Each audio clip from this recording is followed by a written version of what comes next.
नमस्कार दोस्तों। स्वागत है आपका डेली न्यूज़ इंडिया 1.0 में। दोस्तों, क्या एलन मस्क की कंपनी स्टारलिंक से दुनिया को अब खतरा महसूस हो रहा है? उनके 7,000 सैटेलाइट्स हैं।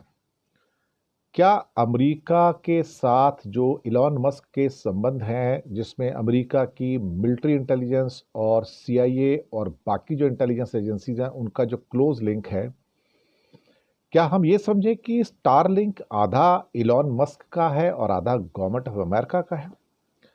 क्या हम ये समझें कि इलॉन मस्क को सामने एक चेहरे के रूप में, कमर्शियल चेहरे के रूप में इस्तेमाल किया जा रहा है और उसकी फंडिंग सारी अमेरिका से हो रही है, गवर्नमेंट से हो रही है, और ये एक तरह से पूरी दुनिया के ऊपर जियोपॉलिटिकल खतरे के रूप में अब सामने आ रहा है? क्या स्टारलिंक के द्वारा दुनिया के सारे डेटा को कलेक्ट करके अमेरिका में पहुंचाने का जो पूरा का पूरा एक बड़ा जासूसी का अभियान है, क्या इलॉन मस्क उसका एक हिस्सा है? भारत के अंदर भी बहुत सारी चिंताएं हैं इस समय, और इसको जो हमारे मंत्रीगण हैं वो भी उठा रहे हैं कि जो सिक्योरिटी थ्रेट है कुछ ज़्यादा ही है। जहां सर्विसेज चाहिए सैटेलाइट फ़ोन की वो तो ठीक है, इंटरनेट चाहिए वो भी ठीक है, लेकिन इनकी जो जानकारियां हैं, इसने अब एक खतरनाक रुख अपना लिया है और चिंता जताई जा रही है। और भारत में स्टारलिंक की एंट्री को लेकर चर्चाएं तेज हो रही हैं, और जो सिक्योरिटी के जो कंसर्न है, पहले उसका सॉल्यूशन होगा, तभी उनको शायद ये डेटा का सो कॉल्ड इसका लाइसेंस मिलेगा। लेकिन जो जियोपॉलिटिकल जो खतरे उठ रहे हैं, उसके ऊपर अब प्रश्न दुनिया के बहुत सारे देशों में उठने शुरू हो गए, क्योंकि इलॉन मस्क अब मंत्री बनने जा रहे हैं। हमारे जो टेलीकॉम मिनिस्टर हैं सिंधिया, उनका कहना है कि सिक्योरिटी नियम को आप मानेंगे, साइन करेंगे, तभी आपको लाइसेंस मिलेगा। हम आपके साथ अभी नहीं हैं। और दरअसल अब कई थिंक टैंक भी हैं दुनिया के, उन्होंने भी मस्क की कंपनी को लेकर सवाल उठा दिए हैं कि अल्टीमेटली इस कंपनी का एंड ऑब्जेक्टिव क्या है। क्या एंड ऑब्जेक्टिव सिर्फ टेलीफोनी और इंटरनेट देना है, या फिर इसका एंड ऑब्जेक्टिव पूरी दुनिया से डेटा कलेक्ट करके अमेरिकन इंटेलिजेंस और अमेरिकन मिलिट्री को सौंपना है? ये बड़ा सवाल है। क्या अमेरिका पूरी दुनिया को जासूसी तंत्र का, इलॉन मस्क के सैटेलाइट स्टारलिंक के द्वारा जासूसी तंत्र का सारे डेटा कलेक्ट करके, जासूसी करके, अमेरिकन सर्वर्स में सेव करके कुछ करने जा रहे हैं क्या? मुझे अब मेरे मन में भी डाउट आ रहे हैं।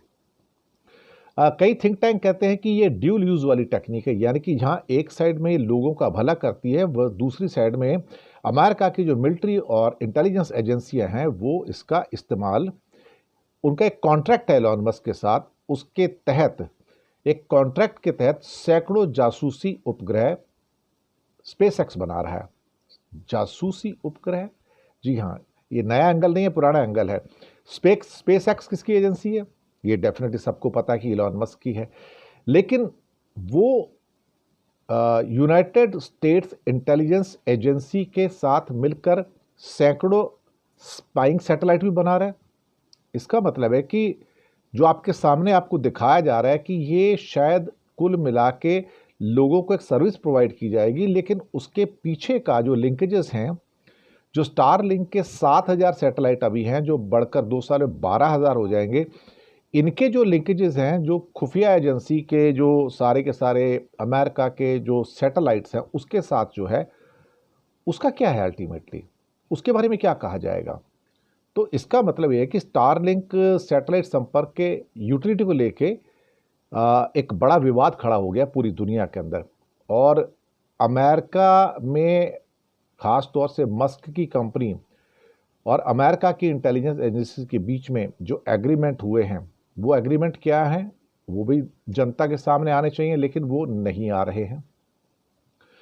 अब कुछ चीज़ें ऐसी हुई हैं जिसमें कुछ हमारे एक्सपर्ट कहते हैं कि कई साल पहले एक दरअसल ऑपरेशन प्रिज्म लाया गया था अमेरिकन एजेंसी NSA ने, और इंटरनेट की 9 बड़ी कंपनियों के डिजिटल डेटा तक उसने अपनी पहुंच बना ली थी ऑपरेशन प्रिज्म के द्वारा।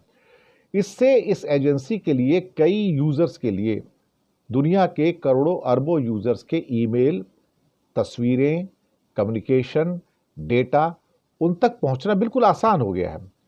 अब इसमें सिर्फ अब आपकी प्राइवेसी का हनन नहीं है, बल्कि अब नेशनल सिक्योरिटी से जुड़े डेटा भी आ रहे हैं। और पहले कैम्ब्रिज एनालिटिका और पेगासस जैसे जो मामले आए हैं, आप सोच सकते हो कि स्टारलिंक जैसी टेलीकॉम सर्विस प्रोवाइडर कंपनियां कहने को तो इंटरमीडियरी हैं, लेकिन क्या वो भारत में अपने ग्रीवांस अफसर को नियुक्त करेंगे? और क्या इस पर भरोसा किया जा सकता है? भारत जैसे देश में जो संवेदनशील क्षेत्र है, वहां पर चीनी कंपनियों को दखल से हमने रोका, हुआवी के ऊपर हमने बैन लगाया अमेरिका की तरह। ऐसे में कि हमारी जो चीज़ें हैं, हमारे जो डेटा इंडिया के, वो ट्रांसफ़र होके हमें चीन में ना जाए। लेकिन इलॉन मस्क भी तो यही कर रहे हैं। अब इसकी वजह से बहुत सारे जो सवाल है वो पैदा हुए हैं। अब इलॉन मस्क को अगर समझौते में हम साइन नहीं करते हैं तो ट्रंप साहब नाराज़ होते हैं।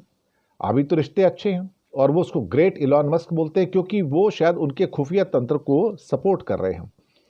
लेकिन अगर ज़रा से भी भारत ने उसके ऊपर प्रेशर डालने की कोशिश की और इलॉन मस्क से अब भारत दुविधा में है कि अब आप इलॉन मस्क से एज ए मिनिस्टर बात करें या एज ए बिजनेसमैन बात करें। लेकिन जब हम उनको स्टारलिंक का सो कॉल्ड, जिसे क्या कहते हैं कि दे रहे हैं कॉन्ट्रैक्ट, तो वो कॉन्ट्रैक्ट बिजनेसमैन को दिया जा रहा है, वो एक मंत्री को नहीं दिया जा रहा है। तो एक मंत्री भी है और बिजनेसमैन भी है। मुझे लगता है कि ये ड्युअलिटी है यहाँ पर कुछ हमें संभलना पड़ेगा, भारत को संभलना पड़ेगा। अमेरिका के साथ अच्छे रिश्तों को मतलब ये नहीं है कि इस नई टेक्निक का जो जियोपॉलिटिकल कंट्रोल है या उसके जो कॉन्सिक्वेंसेस हैं उसको हम भूल जाएं।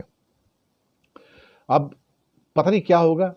भारत सरकार कह तो रही है कि सुरक्षा के मुद्दे अहम हैं, लेकिन क्या भारत सरकार अमेरिका और ट्रंप के प्रेशर के आगे टिक पाएगी? ये मूलभूत सवाल है, हमें सोचना होगा। शुक्रिया आपका।